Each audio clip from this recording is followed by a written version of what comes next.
Of air and water. आज हम इस टॉपिक पे डिटेल करेंगे बेटा। आपका 18 चैप्टर है जिसमें एक लड़का और एक लड़की, जिसमें लड़के का नाम पहली और लड़की का नाम भुजू है। आइए हम देखते हैं कि ये लोग कितने एक्साइटेड है इस पर बात करने के लिए, क्योंकि ये पहली बार इनको मौका मिलता है ताजमहल देखने का। तो शुरुआत करते हैं हम लोग। Paheli and Bhuju are very excited to know that the Taj Mahal in Agra is one of the 7 wonders of the world. But they were disappointed to hear that the beauty of this monument is a white marble is being threatened by the air pollution in this area and surrounding the Taj. They were eager to know if something can be done and control air and water pollutions. अब हम देखेंगे कि इसमें क्या कहना चाह रहा है। इसमें पहली और जो भुजू है बहुत ही एक्साइटेड है ताजमहल आगरा का देखने के लिए, क्योंकि ताजमहल आगरा जो है, आगरा का ताजमहल जो है दुनिया का 7वां सबसे बड़ा आश्चर्य है। और इसको देखकर पहली और भुजू थोड़ी देर के लिए जो है डिसअपॉइंटेड होते हैं। कारण है क्योंकि जो वहाँ का जो मोन्यूमेंट मार्बल के द्वारा जो बनी हुई है वो धीरे धीरे पॉल्यूटेड होने के कारण उसमें पीलापन आ रहा है। इसको देखकर ये काफ़ी थोड़े भयभीत हो जाते हैं, क्योंकि इनको ये डर है कि कहीं ताजमहल जो दुनिया का 7वां आश्चर्य है ये एयर पोल्यूशन के कारण कहीं इसका स्थान चला न जाए, और ये जो हमारी हेरिटेज के तौर पे हमें प्राप्त है इस पे कहीं से क्षति न आए। तो we are all aware that our environment is not what he used to be. Our elders talk about the clean water and fresh air that available in their times. Now the media regularly reports on the failing quality of the environment. We ourselves feel impact of failing qualities air and water our lives. And the falling qualities air water our lives, this number of people suffering from the disease from the respiratory system in example is steady rising. जैसा कि इसमें कह रहा है कि हम सभी लोग जो है इस पे काफ़ी अवेयर कर रहे हैं, इस इन्वायरमेंट को लेकर काफ़ी जागरूक होने की ज़रूरत है, क्योंकि जो हमारे एल्डर होते हैं, जो हमारे बड़े हैं, वो हमको बताते हैं कि किस तरीके से क्लीन वाटर रखना चाहिए, फ्रेश वाटर कैसे हमको अवेलेबल होना चाहिए। समय समय की बात है, प्राचीन काल में जो है झरनों और तालाबों का पानी भी लोग पिया करते थे, लेकिन आज हम इतना तेज़ी से अपने मिसगाइड की वजह से हम इतनी तेज़ी से अपने ही विनाश की तरफ बढ़ रहे हैं, जो हमारे आने वाले जीवन पे काफ़ी प्रभाव डाल रहा है। अगर आप देखेंगे तो बहुत सारे ऐसे लोग मिलेंगे जिससे पानी की जो अशुद्धता है उसके कारण लोगों के अंदर आज बहुत सारे नाना प्रकार के रोग उत्पन्न हो रहे हैं। हमें इस पे बहुत ज़रूरत भरी एक बहुत बड़ी शोध करने की ज़रूरत है, और ये देखने की ज़रूरत है कि कैसे हम इस पे रोक लगा सकते हैं। तो we shudder to imagine time the when the clean and water managed to the longer be importance to air water. In your previous classes in the chapter we will study about the harmful changes taking about the surrounding and their effects on our lives. जैसा कि इसमें एक और आपको बताने की मैं कोशिश करूँगा।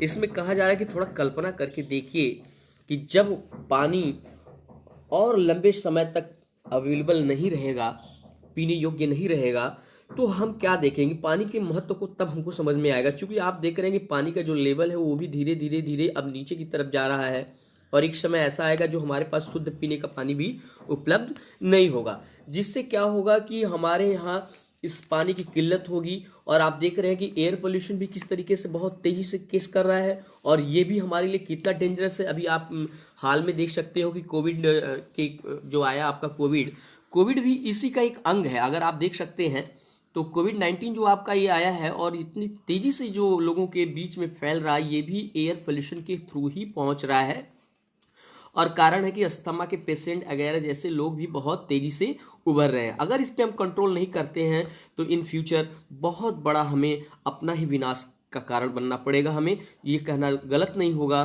कि मनुष्य अपने ही विनाश का कारण बना। ठीक उसी प्रकार से हम विलुप्त होने लगेंगे, जिस प्रकार से ईगल आप देखते हैं कि विलुप्त हो गए हैं। आप देखते हैं जिराफ हमारे ही मिसगाइड की वजह से विलुप्त हुए हैं, और आने वाले समय में कहीं ऐसा न हो कि मानव भी विलुप्त हो जाए। आइए हम देखते हैं एयर पोल्यूशन, जो आप देख सकते हैं कि 18.1 में दिया हुआ है। कह रहा है we can survive for some time without food. हम बिना भोजन किए कुछ समय के लिए सर्वाइव कर सकते हैं, जीवित रह सकते हैं, लेकिन but we can't survive even for a minutes without air. लेकिन बिना हम हवा का एक मिनट भी अपने आप को आगे नहीं ले जा सकते, अर्थात हम जीवित नहीं रह सकते हैं।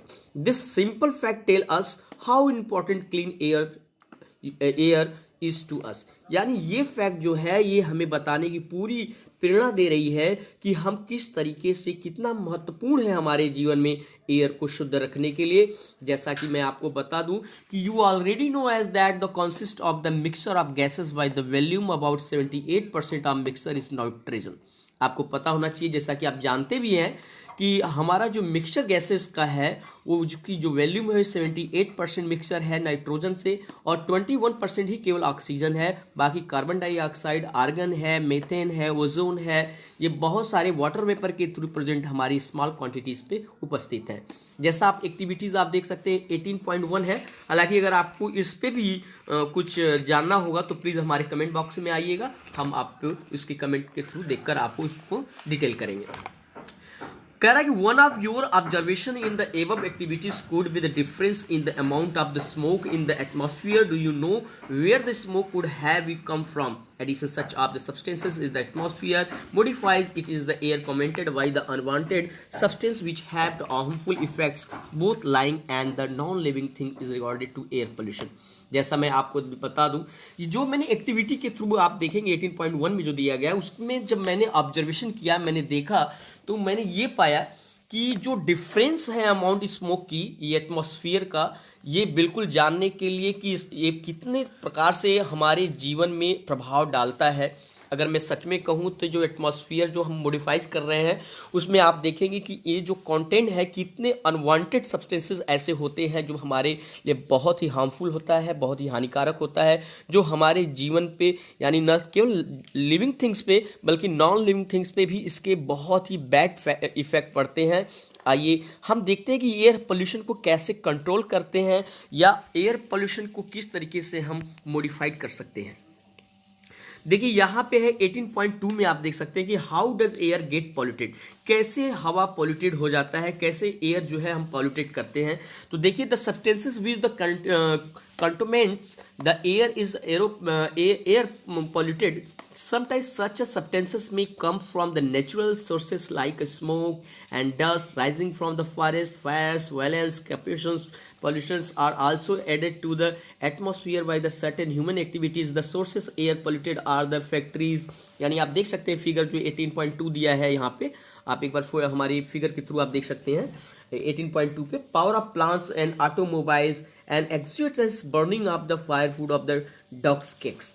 यानी कहने का तात्पर्य यहाँ पे आपको दिखाने की कोशिश किया जा रहा है कि केवल एटमॉस्फेयर जो हमारा है, जो हमारे एक्टिविटीज के थ्रू भी हो रहा है बहुत तेजी से, यानी हम जो कल कारखाने लगाए हैं, उद्योग धंधे लगाए हैं, उसमें हम क्या करते हैं कि एयर पॉल्यूटेड भी होता है। एयर पोल्यूशन के साथ साथ अगर हम आपको इसमें हालांकि ऐड कर देना चाहूँगा कि इसके जो गंदे पानी होते हैं हम नदियों में छोड़ देते हैं, वो भी कहीं ना कहीं हमारे पानी को भी, हमारे जो है पीने वाले योग्य पानी को भी बहुत तेजी से जो है पॉल्यूटेड करता है।